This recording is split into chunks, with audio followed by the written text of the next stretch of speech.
एक बार की बात है, चांदनी रात थी। आसमान पर रोशनी ऐसे फैल रही थी जैसे किसी ने ख्वाबों की चादर बिछा दी हो। शहजादा अयान महल की बालकोनी में खड़ा हुआ चांद को देख रहा था। अचानक आसमान से एक नूरी किरण जमीन पर गिरी और इस रोशनी से एक हुसैनपरी नमूदार हुई। अयान हैरत से बोला, ये रोशनी, तुम कौन हो? ख्वाब हो या हकीकत?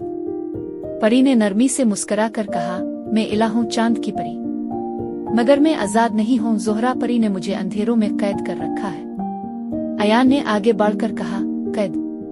तुम जैसी रोशनी को कौन कैद कर सकता है? इला ने आंखें नीची कर ली। ज़ोहरा कभी रोशनी की मुहाफिज थी, लेकिन हसद ने इसे अंधेरों की मलिका बना दिया। वो चाहती थी कि सिर्फ वो ताकतवर हो और मैं इसकी हसद की सजा भुगत रही हूँ। अयान के चेहरे पर अज़्म की लहर दौड़ गई। मैं तुम्हें आजाद करवाऊंगा, चाहे आसमान टूट पड़े। इला ने धीरे से कहा, अंधेरों की वादी में एक सिया क्रिस्टल है, वही मेरी कैद का राज है, मगर वहाँ खतरात हैं। आग के अजदर, जहरीले कांटे और गरजदार हवाएं। अयान मुस्कुराया, मैं तुम्हें आजाद करने के लिए हर खतरे का मुकाबला करूंगा। ये कहकर वो रवाना हुआ। जंगलों और पहाड़ों से गुजरता हुआ, खौफनाक गारों और तेज हवाओं से लड़ता हुआ आखिरकार अंधेरों की वादी तक पहुंच गया। वहां ज़ोहरा परी इसका इंतजार कर रही थी। ज़ोहरा ने सख्त आवाज में कहा, पलट जाओ अयान, रोशनी हमेशा नहीं बचाती, कभी खुद जला देती है। अयान ने निडर लहजे में कहा, मैं किसी का दिल नहीं तोड़ता, चाहे खुद टूट जाऊं।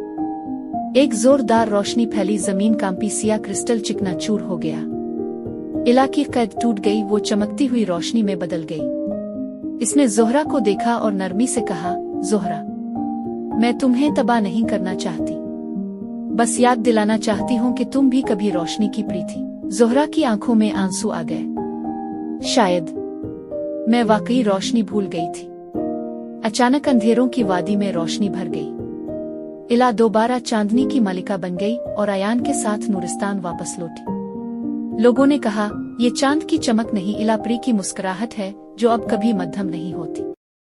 अगर आपको कहानी पसंद आई हो तो ड्रीम की दुनिया को सब्सक्राइब करना मत भूलिए। अगली बार हम लाएंगे एक नई जादुई कहानी या नज्म।